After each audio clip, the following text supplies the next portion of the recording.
Hey guys, welcome back to Total Tactics FPL. It's Fran here and I'm back with a new video, which is going to be my Game Week 14 team selection.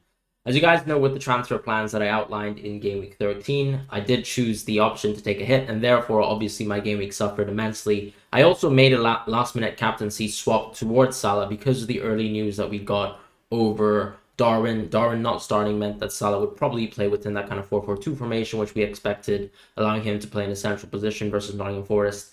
Now, I thought obviously that would have been a great position potentially to actually look for a Salah captaincy, as it's a great matchup, Nottingham Forest. What could really go wrong? But obviously it was much worse than expected, especially with Thiago coming out with an ear infection, and the rest is history, of course. A terrible game week overall. I know a lot of people made similar moves towards Foden that didn't really work out. I completely understand. It was definitely a terrible game week there.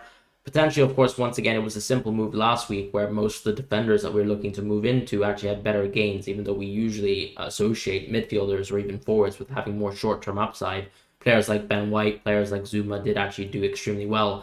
Now, of course, I don't really regret the actual moves because having Darwin and Foden this week should be a huge plus. But as you guys know, a lot of people blanked across our teams, and I even got the Haaland captaincy wrong. So that was a net -11. That was very hard to swallow because I would have had the Andreas points regardless of the actual moves that I made. Although arguably you could say that if I went for, let's say, the Ben White move, I could have actually put Solanke on and then actually put Andreas onto the bench. So maybe it wouldn't actually have been so bad. It wouldn't have been a net 26, but obviously huge rank drop from 38k in the world into 166k. Ultimately, though, I think the team actually looks very solid. Newcastle have better games going forward.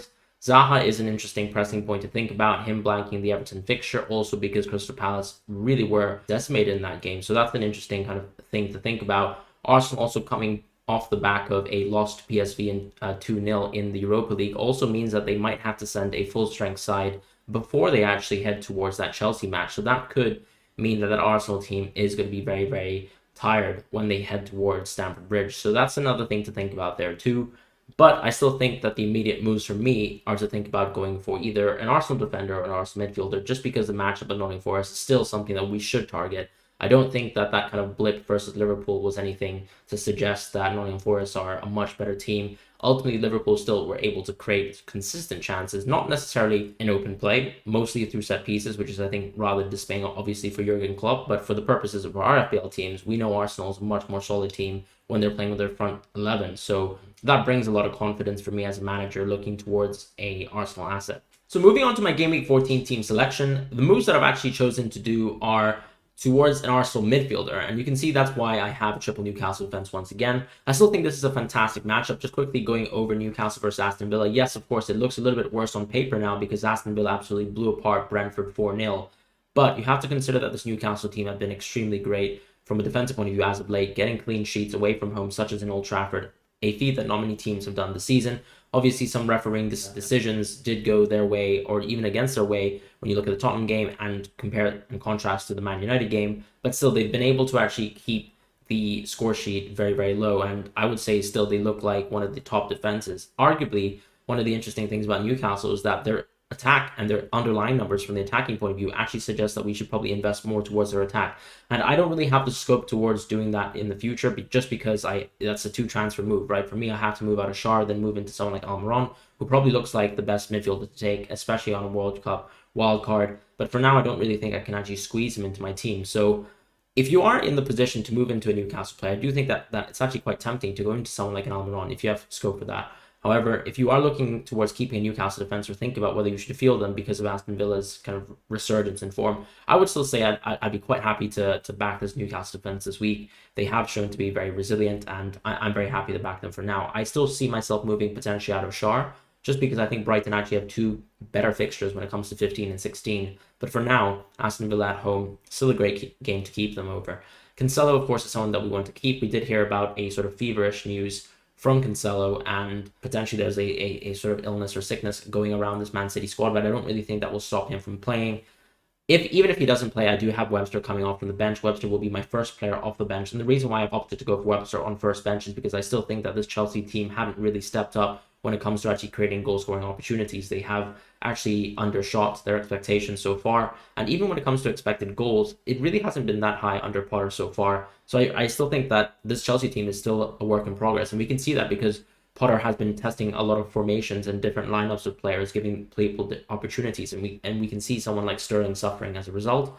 But this Chelsea team have struggled as of late. When you look at, for example, Brentford as an example of that game, I would just say that this Chelsea team are generally struggling to actually create effective chances. So maybe Webster could be called upon from the bench and hopefully serve us well. Solanke unfortunately has to go to the bench as well, if we're just quickly covering the bench, just because we don't really know whether he'll start. I think that there is a chance probably that he might be rested.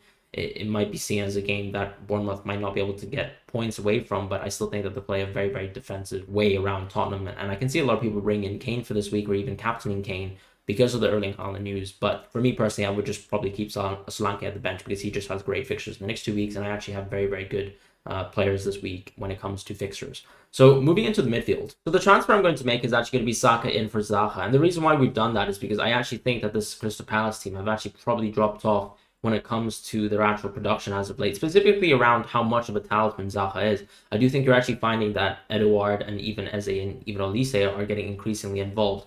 Now, of course, there's a great situation to actually target Southampton this week with the right back situation, but I'm not entirely sure of the absolute ceiling of Crystal Palace, whereas this game for Saka is potentially very, very high scoring, just because he will have that added impact of being the penalty taker. We know that this Nottingham Forest team are constantly kind of changing their back formations. We're also seeing that Neco Williams is playing within left wing back. So that does mean Saka has opportunities to attack there, specifically within where Neco Williams is playing. So that is a huge boost for me. Having Andres playing is huge for me. Of course, we talked about our bench. I think he just simply has a much better fixture than anyone there. Martinelli and Salah and Foden, these are all players that we've had for a while now. Salah, of course, has been extremely dismaying when it comes to actual production from FPL. He's done well in Europe, in the Champions League, of course, different level of competition, but still within the easier games, we've seen that Salah has somewhat disappointed us, not simply because of him as an isolated asset and how he's performing, but rather how he's operating under this Liverpool team that have definitely dropped off when it comes to how dominant they are in games and how consistent they're able to create chances in open play.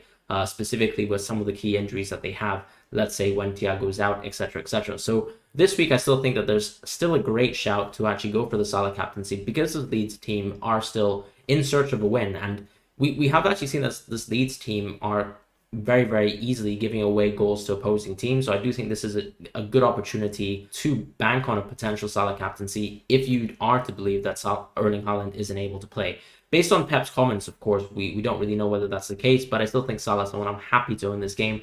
I know some other players have been thinking about moving towards something like a KDB this week, but I just don't see the value in that. I think Foden still is able to, at times, match KDB, at least for the price that he's at, and you just have to kind of hope that Salah is able to find a great fixture opportunity here in Leeds, which it really should be. As far as Martinelli, of course, no real comments about him. He just has a fantastic matchup. His underlying numbers haven't really dropped off, but of course, when it comes to goals and assists, he hasn't necessarily produced as of late. I still think he's an asset to keep. I think, for me, he's still passing the eye test, so definitely someone that I would still like to keep in my team. Whether you want to move into Rashford potentially next week away from Martinelli is another question. I wouldn't necessarily advise it, but that could be one way to go if you are to move away from Martinelli. And Foden, for me, still looks absolutely the part.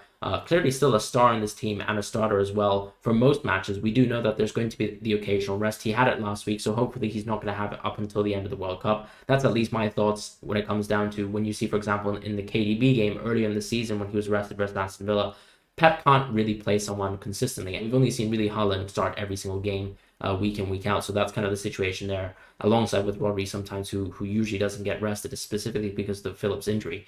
As far as my forwards, though, it's going to be quite simple. It's going to be the two forwards that I actually really wanted to play last week, here reunited. It's going to be Darwin and Erling Haaland. And in the situation here, specifically with Haaland having a limp, we've already seen the potential Twitter videos, of course, circulating where Haaland was limping towards the training center and so on and so forth, and even Pep's comments as well, kind of reigniting whether or not we'd like to go for a Haaland captaincy this week. I do think the safer play absolutely is to go for a Erling Haaland captaincy. Most of the player base will be looking to do that. I do think there might be some gains where if you are projecting that Haaland is coming off the bench, potentially not even playing this game, then it might make sense to go for a captaincy for someone else, because there are obviously situations where, let's say, if City are miraculously down, let's say in the first half, that Erling Haaland might be called upon to actually play, situations such as that. But I don't really think that that's the case. I do think that this City team will actually quite comfortably dispatch this Leicester team, even without Haaland. So that's kind of the situation that we find ourselves in do we tempt ourselves with a captaincy with someone else? I do think Saka and Salah are the two players in my team that I probably like to slam the captaincy on the most. Darwin's obviously another kind of outside shout. I do think he actually will start this Leeds game, so for me, he's also another projected great captain option.